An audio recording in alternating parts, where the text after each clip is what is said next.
सत्य के प्रयोग अथवा आत्मकथा। लेखक मोहनदास करमचंद गांधी। दूसरा भाग। विषय अनुभवों की वानगी।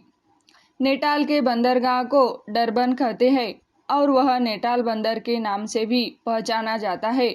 मुझे लेने के लिए अब्दुल्ला सेठ आए थे। स्टीमर के घाट पर पहुंचने पर जब नेटाल के लोग अपने मित्रों को लेने स्टीमर पर आए तभी मैं समझ गया कि यहाँ हिंदुस्तानियों की अधिक इज्जत नहीं है।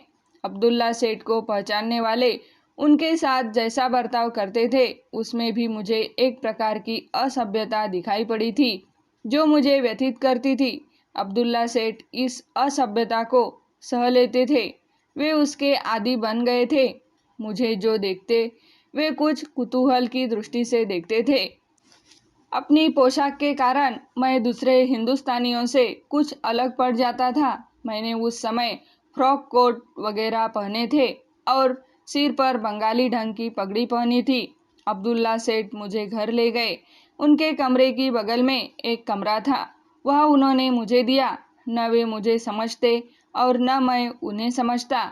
उन्होंने अपने भाई के दिए हुए पत्र पढ़े और वे ज़्यादा घबराए। उन्हें जान पड़ा कि भाई ने तो उनके घर एक सफ़ेद हाथी ही बांध दिया है। मेरी साहबी रहन सहन उन्हें खर्चीली मालूम हुई। उस समय मेरे लिए कोई खास काम न था। उनका मुकदमा तो ट्रांसवाल में चल रहा था। मुझे तुरंत वहाँ भेजकर क्या करते। इसके अलावा मेरी होशियारी या ईमानदारी का विश्वास भी किस हद तक किया जाए। प्रिटोरिया में वे मेरे साथ रह नहीं सकते थे। प्रतिवादी प्रिटोरिया में रहता था। मुझ पर उसका अनुचित प्रभाव पड़ जाए तो क्या हो।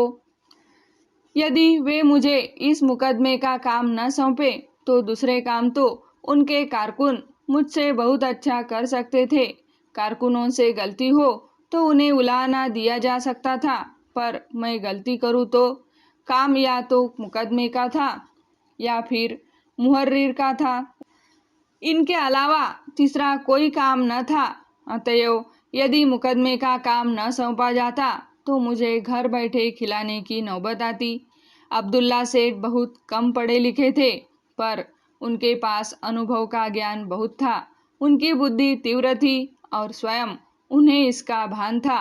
रोज के अभ्यास से उन्होंने बातचीत करने लायक अंग्रेजी का ज्ञान प्राप्त कर लिया था, पर अपनी इस अंग्रेजी के द्वारा वे अपना सब काम निकाल लेते थे। वे बैंक के मैनेजर से बातचीत करते थे, यूरोपियन व्यापारियों के साथ सौदे कर लेते थे और वकीलों को अपने मामले समझा सकते थे। हिंदुस्तानी उनकी बहुत इज्जत करते थे। उन दिनों इनकी फर्म हिंदुस्तानियों की फर्मों में सबसे बड़ी अथवा बड़ी फर्मों में एक तो थी ही। अब्दुल्ला सेठ का स्वभाव वहमी था। उन्हें इस्लाम का अभिमान था। वे तत्वज्ञान की चर्चा के शौकीन थे। अरबी नहीं जानते थे, फिर भी कहना होगा कि उन्हें कुरान शरीफ की और आम तौर पर इस्लाम के धार्मिक साहित्य की अच्छी जानकारी थी। दृष्टांत तो उन्हें कंठाग्र ही थे। उनके सहवास से मुझे इस्लाम का काफ़ी व्यवहारिक ज्ञान हो गया।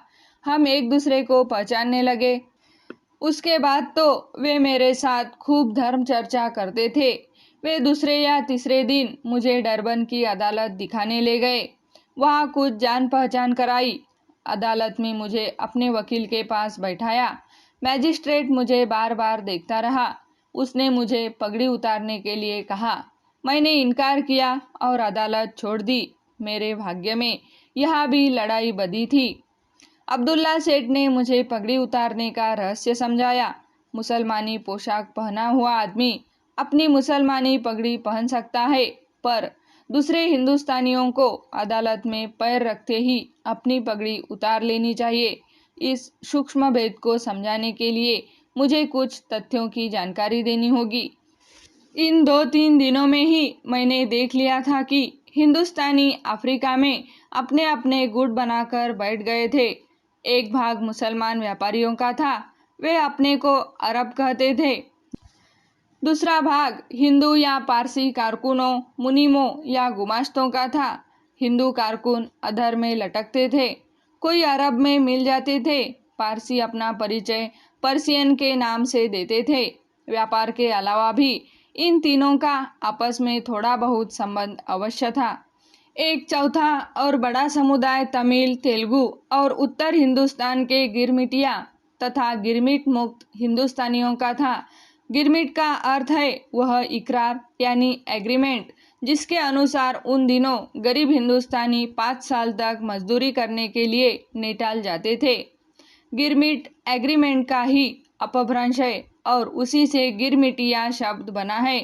इस वर्ग के साथ दूसरों का व्यवहार केवल काम की दृष्टि से ही रहता था। अंग्रेज इन गिरमिट वालों को कुली के नाम से पहचानते थे और चूंकि वे संख्या में अधिक थे, इसलिए दूसरे हिंदुस्तानियों को भी कुली कहते थे। कुली के बदले सामी भी कहते थे। सामी ज़्यादातर तमिल नामों के अंत में लगने वाला प्रत्यय था। सामी अर्थात स्वामी। स्वामी का मतलब तो मालिक हुआ, इसलिए जब कोई हिंदुस्तानी सामी शब्द से चिढ़ता और उसमें कुछ हिम्मत होती तो वह अपने को सामी कहने वाले अंग्रेज से कहता, तुम मुझे सामी कहते हो, पर जानते हो कि सामी का मतलब मालिक होता है। मैं तुम्हारा मालिक तो हूँ नहीं। यह सुनकर कोई अंग्रेज शर्मा जाता, कोई चिढ़कर ज़्यादा गालियाँ देता और कोई मारता भी सही, क्योंकि उसकी दृष्टि से तो सामी शब्द निंदा सूचक ही हो सकता था। उसका अर्थ मालिक करना तो उसे अपमानित करने के बराबर ही हो सकता था। इसलिए मैं कुली बैरिस्टर कहलाया।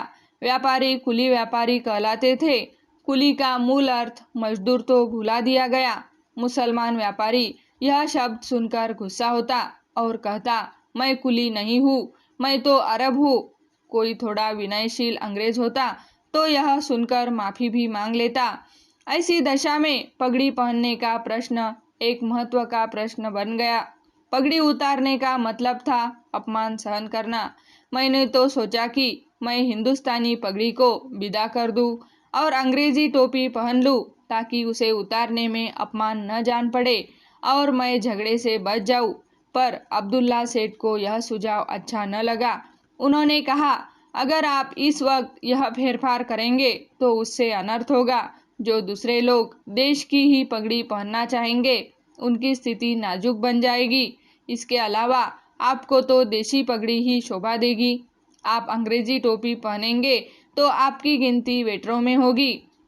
इन वाक्यों में दुनियावी समझदारी थी, देशाभिमान था और थोड़ी संकुचितता भी थी। दुनियावी समझदारी तो स्पष्ट ही है, देशाभिमान के बिना पगड़ी का आग्रह नहीं हो सकता और संकुचितता के बिना वेटर की टीका संभव नहीं। गिरमिटिया हिंदुस्तानी हिंदू, मुसलमान और ईसाई इन तीनों भागों में बटे हुए थे। जो गिरमिटिया हिंदुस्तानी ईसाई बन गए, उनकी संतान ईसाई कहलाई। सन 1893 में भी बड़ी संख्या में थे। वे सब अंग्रेजी पोशाक ही पहनते थे। उनका एक खासा हिस्सा होटलों में नौकरी करके अपनी आजीविका चलाता था। अब्दुल्ला सेठ के वाक्यों में अंग्रेजी टोपी की जो टीका थी, वह इन्हीं लोगों को लक्ष्य में रखकर ली गई थी। इसके मूल में मान्यता यह थी कि होटल में वेटर का काम करना बुरा है। आज भी यह भेद बहुतों के मन में बसा हुआ है। कुल मिलाकर अब्दुल्ला सेठ की दलील मुझे अच्छी लगी। मैंने पगड़ी के किस्से को लेकर अपने और पगड़ी के बचाव में समाचार पत्रों के नाम एक पत्र लिखा।